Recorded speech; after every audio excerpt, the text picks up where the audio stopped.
네, 먼저 우리 한자 하나 보여주시겠어요? 네, 이 자가 무슨 자이죠? 네, 우리 나이가 좀 있으신 분들은 알고 계십니다. 네, 우리 학생 여러분들 중에서도 알고 계시는 우리 학생들도 있을 건데요. 네, 맞습니다. 역지사지입니다. 그래서 이것은 뭐냐면은 바꿀역, 그리고 땅지 또는 이 처지지라고도 하죠. 그리고 생각사, 그리고 어조사지 해서 역지사지입니다. 그래서 오늘 말씀의 제목이 역지사지예요. 이 역지사지 쉬운 말로는 입장 바꿔 생각해봐입니다. 그래서 우리가 너무나 잘 아는 노래가 있죠. 입장 바꿔 생각을 해봐. 네가 지금 나라면 넌 웃을 수 있니? 네, 90년대를 살아오신 우리 성도님들은 다 알고 계시는 곡이죠. 그래서 이것이 바로 역지사지입니다. 상대편과 처지를 바꾸어 생각을 하는 것, 이것이 역지사지입니다. 이 역지사지의 현대어 버전이 있어요. 뭐냐면 역으로 지랄을 해줘야 사람들이 지일인 줄 안다 해서 역지사지라고 합니다. 그래서 요즘 진상 손님들 그런 많이 있는데 그런 사람들에게 또 이렇게 역지사지를 해줘야지 자기 일인 줄 안다라고 해요. 이 모든 나라에 이 비슷한 이러한 격언들이 있습니다. 그래서 영어권에서는 이 be in someone's shoes라고 해요. 이게 뭐냐면은 다른 사람의 신발을 신어봐야 안다라는 그러한 속담으로서 이 역지사지와 같은 의미를 가지고 있습니다. 그리고 또 일본에서는 이러한 속담이 또 있어요. 자기 몸을 꼬집어서 타인의 고통을 알아라. 그러니까 자기를 꼬집어서 타인의 고통을 알아라라는 것입니다. 그러니까 상대방을 꼬집는 것이 아니라 자신을 꼬집으로써 다른 사람의 고통을 안다는 것이죠. 51주년 부흥성회를 지난 지 얼마 되지 않았는데요. 우리 첫 번째 날이었던 이 본문 열왕기하 5장 11절 말씀이었죠. 우리 한번 같이 읽어보도록 하겠습니다. 나아만이 노하여 물러가며 가로되 내 생각에는 저가 내게로 나와 서서 그 하나님 여호와의 이름을 부르고 당처 위에 손을 흔들어 문둥병을 고칠까 하였도다. 아멘. 본문에서는 나아만이 노하였다라고 하고 있습니다. 화가 난 것이죠. 이 화가 난 이유가 무엇이었죠? 내 생각에는 이라는 것이 때문이었죠. 자기 생각과는 다른 일이 일어나자 이 나아만 장군은 분노했습니다. 우리 한번 자신을 볼까요? 우리 지난 한 주간 동안 나는 분노를 한 번도 하지 않았다. 손 한번 들어보시겠습니까? 네, 화가 다 분노한 경험이 다 있을 것입니다. 왜 분노하셨죠? 네, 자기 생각대로 되지 않아서입니다. 내 생각에는 이러해야 하는데 내 생각대로 되지 아니하자 화가 나는 경우가 있습니다. 가장 가깝게 이 분노를 나게끔 하는 이유 제공자가 어디에 있습니까? 바로 남편이고 자식이고 그리고 또 가까운 사람들입니다. 그래서 예수님께서는 마태복음 10장 36절에 이렇게 말씀하셨죠. 사람의 원수가 자기 집안 식구니라. 네, 고개를 끄덕이시는 분도 계십니다. 오늘 본문이었죠. 이사야 53장 4절에서도 성경은 우리의 생각이 잘못되었다라고 말씀하고 있습니다. 이 중간부터 보면 이렇게 말씀하고 있는 걸 우리가 볼 거예요. 우리는 생각하기를 그는 징벌을 받아서 하나님께 맞으며 고난을 당한다 하였노라. 네, 뭐라고요? 우리는 생각하기를 우리의 생각이 잘못되었다라는 것을 성경은 말씀하고 있습니다. 이 고난, 대개의 경우 고난은 하나님의 징벌로부터 옵니다. 우리나라도 뭐 그렇고 이스라엘에서도 그렇고 이 대부분의 사람들이 이 고난을 바라보는 관점은 하나님의 징벌 아니면 신의 징벌이다라고 보고 있어요. 이 재산, 이 부와 존귀와 장수는 오래 사는 것이죠. 하나님의 복으로 보았고 반면에 고난과 질병과 가난은 하나님의 벌로 봅니다. 대부분의 사람들이 그렇다는 것이죠. 예수님의 시대에서도 그랬죠. 제자들이 나면서부터 소경된 자를 가르쳐서 예수님에게 물었잖아요. 이 사람이 소경된 것이 누구의 죄 때문입니까? 라고 물었잖아요. 그러고 보면은 이 사람들의 이 머릿속에는 이 고난 이런 것들은 다 하나님의 심판과 징벌에 관계되어 있다라고 생각하고 판단하는 것입니다. 그런데 하지만 오늘을 살아가는 우리들은 좀 다릅니다. 왜 다르냐면 우리들에게는 무엇이 있죠? 성경이 있습니다. 우리는 성경을 통해서 욥의 이야기를 들었어요. 그리고 우리는 성경을 통해서 다윗의 이야기를 또 사도 바울의 이야기를 들었습니다. 이들이 어떤 사람들이죠? 의인이고 또 하나님 앞에 옳은 사람들이었습니다. 그런데 그들이 어떤 삶을 살았냐면 고난의 삶을 살았죠. 그래서 우리는 이 성경으로 말미암아 이 고난에 대한 또 다른 시각을 갖게 된 은혜를 받았습니다. 그래서 고난이라는 것은 하나님께서 또 뜻이 있어서 우리에게 주시는 것이다라는 것이죠. 그런데 그럼에도 불구하고 우리는 은연중에 이 고난에 대해서 이중적 잣대로 바라보는 경향이 여전히 있는 것 같아요. 즉, 자신이 당하는 고난과 상대방이 당하는 고난을 다른 잣대로 본다는 것입니다. 예를 들어 고난을 자기가 당하고 있을 때는 이 고난을 좀 긍정적으로 바라보는 경우가 많아요. 그래서 이 고난은 하나님께서 선한 뜻이 있어서 주시는 거야.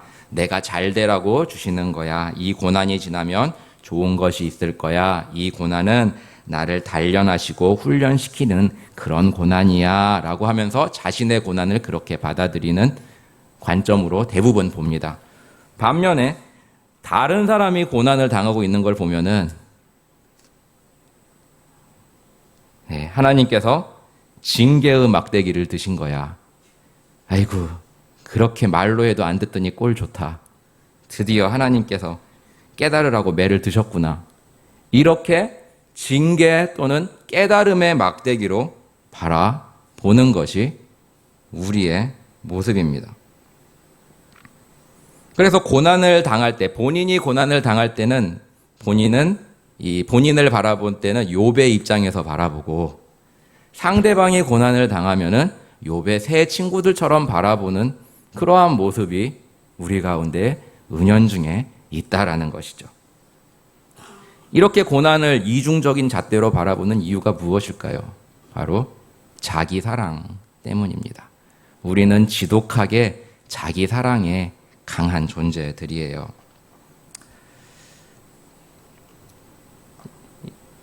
이 교회 예배당에서 예배가 시작되었습니다. 설교 시간에 어느 성도님의 핸드폰이 요란하게 울렸어요. 그러자 목사님은 설교를 하다 말고 핸드폰이 울린 성도님을 야단쳤습니다. 그리고 나서 다시 설교를 하는데 또다시 핸드폰이 요란하게 울렸어요. 이번에는 보니까 목사님의 호주머니 안에서 핸드폰이 울렸던 것입니다. 그러자 목사님은 눈 하나 깜짝하지 않고 태연히 핸드폰을 받았습니다. 네, 하나님 말씀하세요. 네. 이것이 우리의 모습인 것이죠. 이 유진 피터슨 목사님의 책에 나오는 한 대목이 있습니다. 한 사람이 다른 사람에게 물었습니다.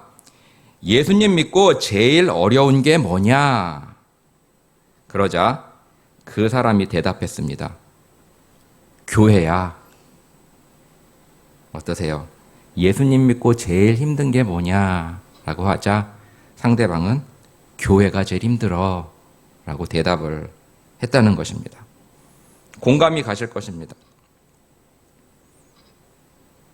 인도의 간디가 한 유명한 말이 있죠. 예수는 좋다. 그러나 기독교인은 싫다.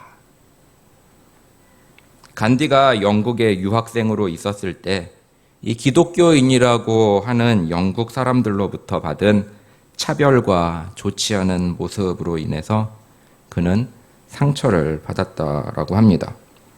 그래서 그는 이런 말을 남겼다고 했죠.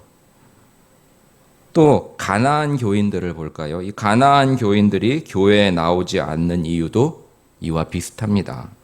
예수님은 좋다. 그러나 교회는 싫다. 그래서 교회에 안 나간다. 라고 하는 것입니다.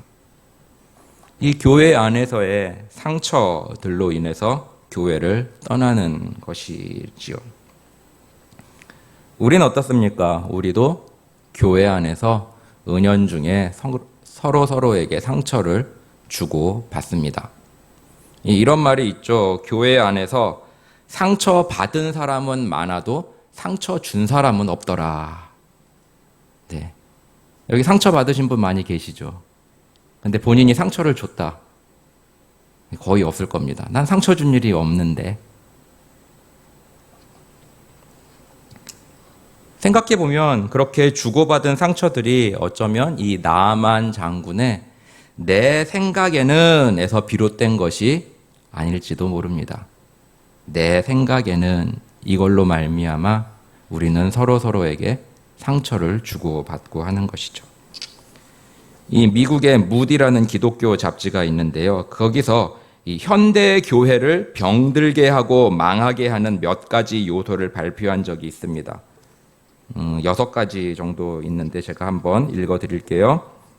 첫 번째, 현대 교회를 병들게 하고 망하게 하는 요소 첫 번째, 교회 내에 특정 교인의 요구 사항에만 철저하게 초점을 맞춰라. 네. 교회에는 많은 사람들이 있는데 그 중에서 이 소수의 몇몇 목소리 큰 사람들이라고 해야 되나요? 아니면은 뭐 권력을 가지고 있는 사람이라고 해야 되나요? 그렇게 특정 교인의 요구 사항에만 철저하게 초점을 맞추게 되면 교회가 병들고 망하게 된다라고 말하고 있는 것입니다. 두 번째 요인, 교회 안에 떠도는 모든 소문과 비평을 다 귀담아 들어라.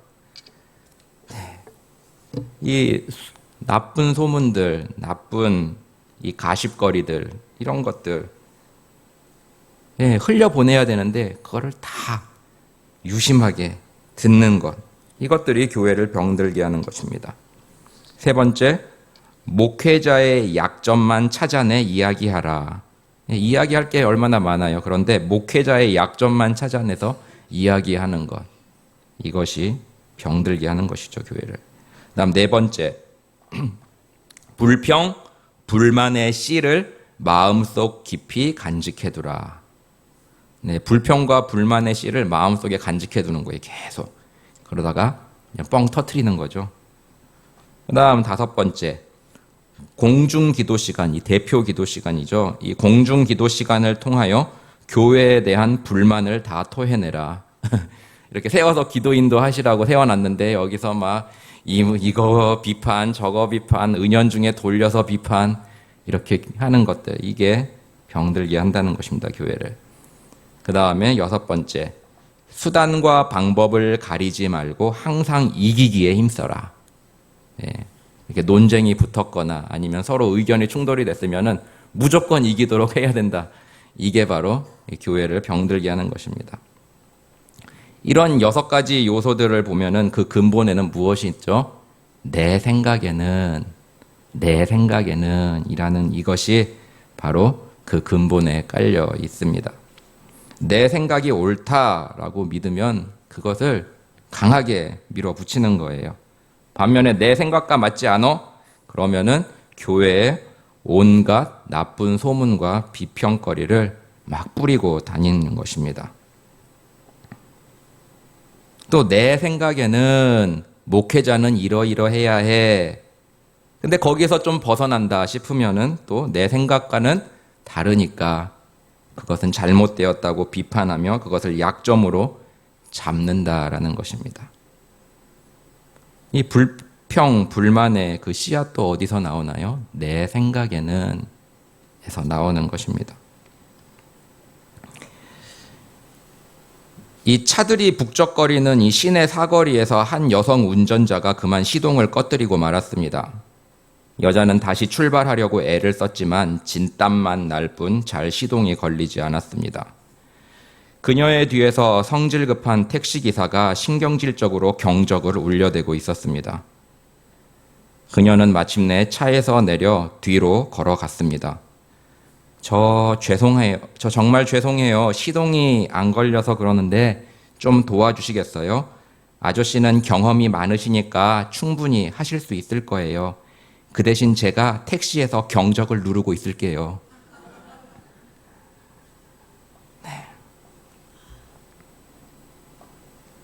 북적거리는 도로에서 시동이 꺼졌을 때 100이면 100 모두 빨리 시동을 걸어서 차를 움직이려고 하지 그 자리에 내방쳐두는 운전자는 없습니다. 그런데 뒤에서 경적을 계속 더 울려대면은 당황해지고 실수가 생기기 마련이지요. 이 순자라는 이 중국의 학자가 이런 말을 했습니다. 우리 다시 한번 보여주세요. 같이 한번 읽어볼까요? 시작.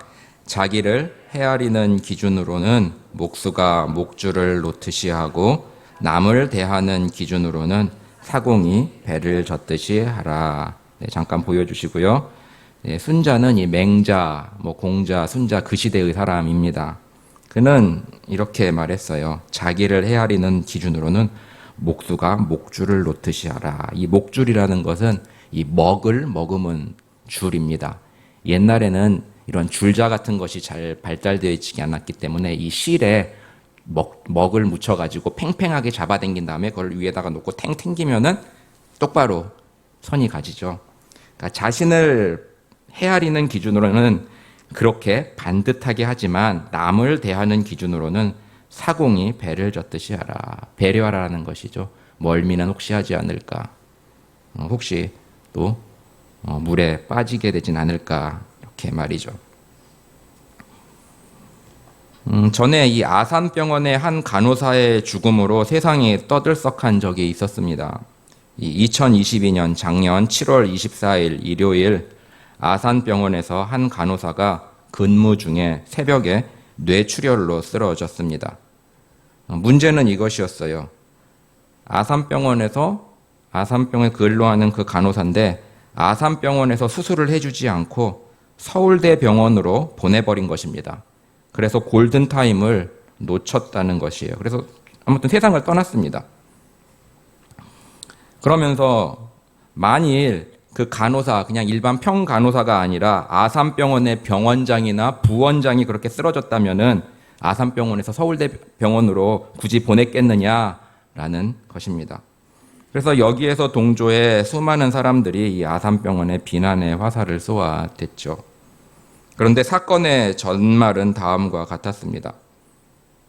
이 쓰러진 간호사가 긴급히 받아야 할 수술은 뇌혈관 수술이었어요. 그것은 이 머리를 열고, 그러니까 절제 수술입니다. 머리를 열고 출혈을 막아야 하는 어려운 수술이었습니다.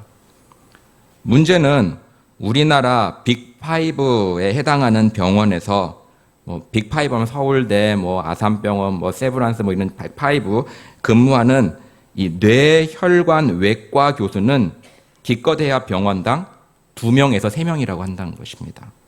그래서 아산병원에도 이 뇌혈관 외과 교수는 단 2명뿐이었다고 해요. 그런데 간호사가 쓰러졌을 때 그 두 교수들 중에 한 명은 해외 출장 중이었고 다른 한 명은 지방 출장 중이었다고 합니다.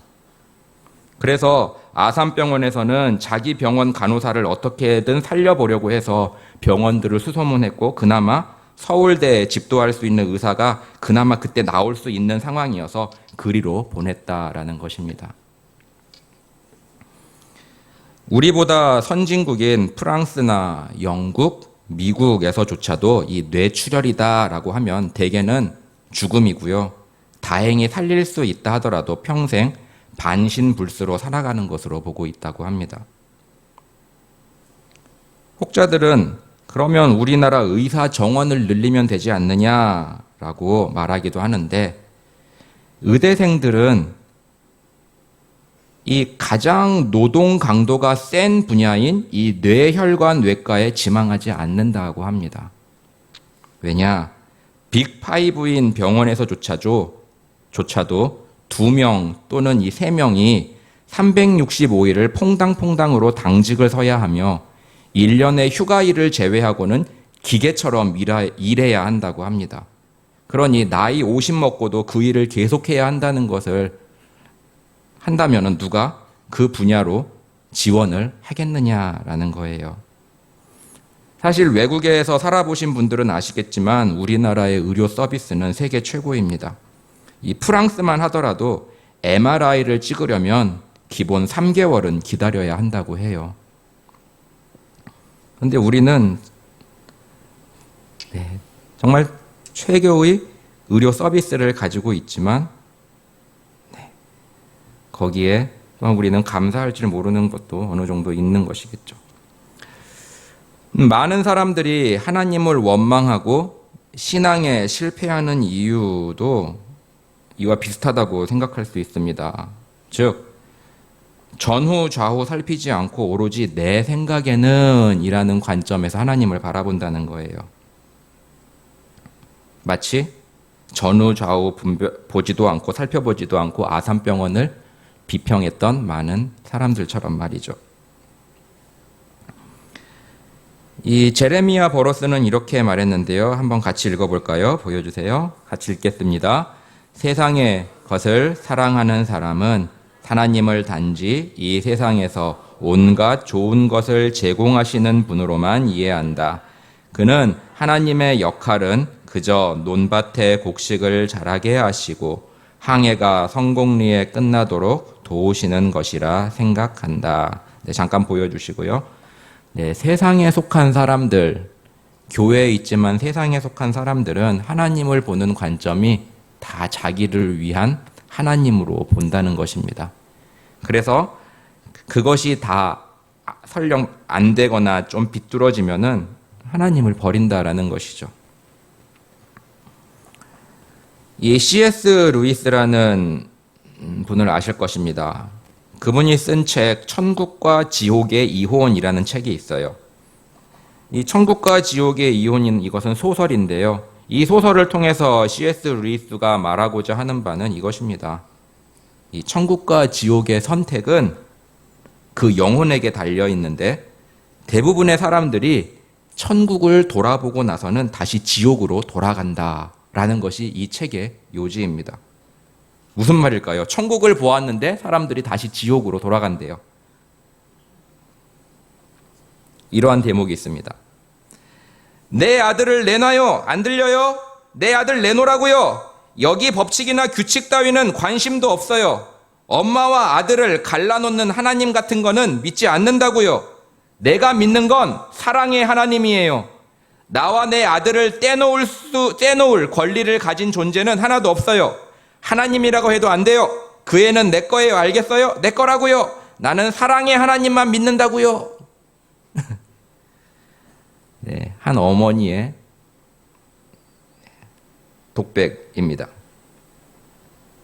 이 어머니는 어떤 하나님을 믿는 거예요? 내 생각에는 사랑의 하나님만 믿고 있는 것입니다.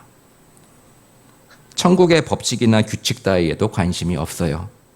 오로지 자기와 자기 아들이 꼭 붙어 있어야 하는 천국이 이 여인에게 있어서는 천국인 것입니다. 어떤 다른 여자의 말입니다. 전 마지막까지 의무를 다했어요. 강제로 운동도 시켰지요. 훌륭한 덴마크 종 개를 키운 것도 그이의 운동을 위해서였다고요. 그이를 데리고 세상에서 가장 멋진 휴가를 떠났지요. 술을 너무 많이 마시지 않도록 감시도 했고요. 저는 아내로서 그이에게 해야 할 의무를 다했어요. 그이는 자기 힘으로 설 만한 위인이 아니랍니다. 저한테 그이를 맡겨주세요. 그이는 엄하게 다룰 필요가 있어요. 어째서 그이가 자기 뜻대로 해야 한다는 거죠? 그건 그이에게 좋은 일이 아니에요. 옳지 않아요. 한 아내의 말입니다.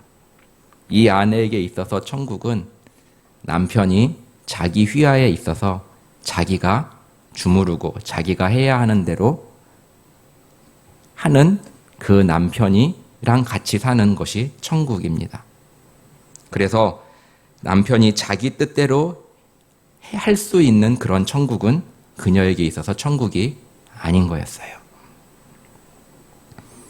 루이스가 이 소설에서 말하는 이 사람들이 천국을 보았음에도 다시 지옥으로 돌아가고자 하는 이유를 바로 그 원인, 자기 생각이라고 말하고 있습니다.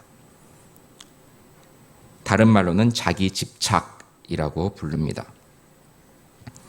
내 생각에는 과 전혀 다른 법칙이 존재하는 천국을 둘러보고선 모든 사람들이 자기들의 생각을 놓지 않아도 되는 지옥으로 다시 돌아간다라는 이야기예요. 우리는 어떻습니까?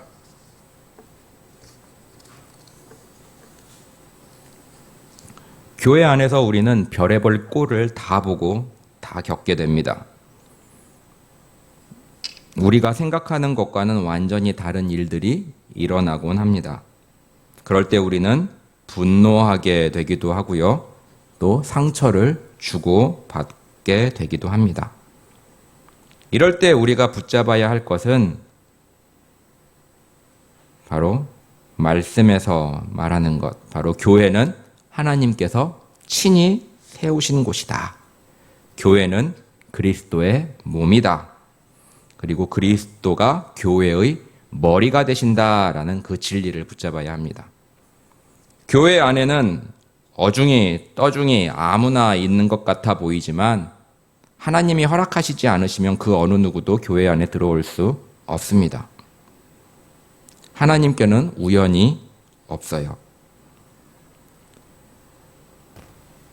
하나님께서 부르시고 함께 신앙생활하게 하신 서로를 통해, 그리고 또 주님이 세우신 영적 지도자의 말씀을 통해, 또 성령님의 역사를 통해서 우리들 각자는 내 생각에는 이라는 이 자기 집착을 하나 둘씩 깨어가야 합니다. 그리고 또 깨어지도록 하나님께서 우리의 주변 사람들을 세우셨던 거예요. 청소년 사역에서 선한 영향력을 끼치는 목사님께서 이런 말씀을 하신 적이 있어요. 무엇을 말씀하셨냐면, 교회 안에서 조심해야 할 사람. 네. 교회 안에서 조심해야 할 사람. 들어보세요. 누군지. 첫 번째, 자신의 이익을 위해 신앙생활하는 사람.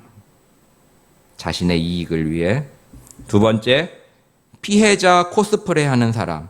항상 자신만 피해자야. 그래서 그런 피해자 의식을 가진 코스프레 하는 사람. 세 번째, 하나님의 음성을 잘못 듣는 사람. 네, 하나님이 나에게만 말씀하셨어. 이러면서 내 말이 내가 오라. 이렇게 하나님의 음성을 잘못 들었겠죠. 그 다음에 말을 나쁘게 옮기는 사람. 네, 말을 그냥 그대로 전해주면 되는데 여기에 좀 꼬아서 좀 나쁘게 해서 나쁘게 말을 옮기는 사람. 그 다음에 마지막 다섯 번째, 나라는 사람. 나라는 사람. 이게 뭐예요? 나 자신이 위에 네 가지를 다 할 수 있을 수도 있는 그런 존재라는 거예요. 자신이 자신의 이익을 위해 신앙생활 할 수도 있는 사람이고요. 자신이 피해자 의식 가지고 살아갈 수 있는 사람일 수도 있고요. 자신이 하나님의 음성을 잘못 듣는 사람일 수도 있고요. 자신이 말을 나쁘게 옮기는 사람일 수도 있다라는 거예요. 그러니 항상 자기 자신을 늘 말씀 앞에서 보아야 하는 게 바로 우리입니다. 이 라디오에서 이 복음 성가가 흘러나왔는데 마음에 와 닿았어요. 제목이 가두지 마오예요. 가두지 마오. 이 히즈 윌이라는 그 찬양 그룹이라고 해야 되나요? 거기서 부른 건데요. 가사는 이렇습니다. 하나님의 계획을 그대 생각 속에 가두지 마오. 하나님의 능력을 그대 현실 속에 가두지 마오. 그대는 무엇을 의지하며 살고 있나요? 그분의 깊이를, 그분의 넓이를 우리의 좁은 틀 속에 가두지 마오. 어떻습니까? 우리는 하나님의 계획을 우리의 생각 속에, 내 생각에는 하나님의 계획은 이러해야 돼. 내 생각 속에는 내가 지금 보니까 이 현실에서는 하나님의 능력이 이래야 돼 하면서 가두지 않고 있는지, 그러니까 하나님도 여기 상황에서 어쩔 수 없어, 안 돼 라고 가두고 있진 않은지, 하나님의 깊이와 하나님의 넓이를 우리의 좁은 틀 속에 가두지 말라라고 이 가사는 말하고 있습니다. 오늘 본문 이사야 53장 4절 다시 한번 읽어보겠습니다. 시작. 그는 실로 우리의 질고를 지고 우리의 슬픔을 당하였거늘 우리는 생각하기를 그는 징벌을 받아서 하나님에게 맞으며 고난을 당한다 하였노라. 아멘. 주님의 고통과 주님의 슬픔은 우리를 위한 고통과 슬픔이셨습니다. 그런데 정작 그 고통과 슬픔을 당해야 하는 당사자인 우리는 우리를 거기서 쏙 빼놓고 예수님을 정죄하고 비난하고 있었던 것입니다. 예수님을 바라보며 그는 하나님께 저주를 받은 자야, 그래서 고난을 당하는 거라고 라고 손가락질하고 있었다는 것이죠. 오늘 말씀 제목 역지사지. 하나님의 입장에서 서보는 우리가 되어야 할 것입니다. 그런데 우리가 하나님의 입장에 서는 것이 가능할까요? 하나님은 완벽하신 분이고 흠도 티도 없으시고, 반면에 우리는 죄악 덩어리죠. 더러움의 극치. 우리는 그분과 비교할 수조차도 없으니 그분의 입장에 설 수조차도 없는 사람들입니다. 하지만 하나님께서는 우리에게 조금이나마 하나님의 입장에서 우리를 볼 수 있도록 우리에게 말씀을 주셨어요. 예수 믿고 구원받아라, 성령 충만하라, 이런 두 줄로만 성경 해도 그 안에 충분할 수 있지 않겠습니까? 하지만 그렇게 두 줄로만 주신 것이 아니라 이 안에는 수많은 인간 군상들이 기록되어 있다는 것입니다. 그것을 통해서 우리에게 보여주는 건 뭐예요? 세월이 흘러도 사람은 같아. 그리고 가장 가치 있는 삶이란 하나님의 말씀에 순종하는 것이야 라는 것을 우리에게 보여주고 있습니다. 우리는 하나님의 말씀에 순종함으로 부르심을 받았습니다. 하나님의 말씀에 순종하도록 우리를 부르셨어요. 우리는 그렇게 부르심을 받았어요. 하지만 우리는 온전한 순종을 할 수 없습니다. 그래서 어거스틴은 고백록에서 다음과 같이 고백했습니다. 다음 한번 보여주세요. 같이 읽어볼까요? 시작. 기독교인이 된 후에라도 회심은 계속된다. 죄짐을 지고 성화의 과정을 밟으면서 하나님에게로 나아간다. 그리스도인은 언제나 절름발이로 나아간다. 보여주시고요. 기독교인이 된 후에라도 우리의 회개는 계속되어야 하는 것입니다. 우리는 성화의 과정을 계속 밟아 나가면서 하나님께로 나아가는 존재들이에요. 그래서 그리스도인은 언제나 하나님 앞에 절름발이로 나아가는 그 걸음을 걷고 있는 것입니다. 십자가에 못 박히신 그리스도는 유대인에게는 거리끼는 것이었고 이방인에게는 미련한 것이었습니다. 그러나 그 십자가에 못 박히신 그리스도는 하나님의 능력이요, 지혜요, 구원이었습니다. 이 놀라운 신비를 우리에게 가르쳐 주시고 우리를 초대하셨고 우리는 그 안에서 지금 살아가고 있습니다. 주님을 신뢰하며 말씀을 통해 더욱더 주님을 알아가라. 주님은 말씀하고 계시죠. 또한 교회 안에서 이해와 배려의 마음을 가지고 서로를 세워주며 함께 세워가라 라고 우리에게 말씀하고 계십니다.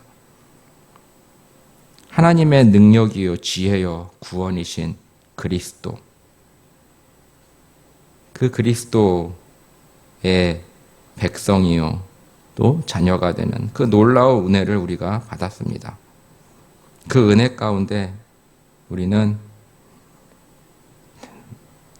내 생각에는이 아니라 주님의 말씀에 우리를 비추어 보며 주님의 말씀에 순종하며 또 서로를 세워주며 함께 세워가는 그 은혜로운 삶을 살아가는 우리 모두가 되기를 주님의 이름으로 축복합니다.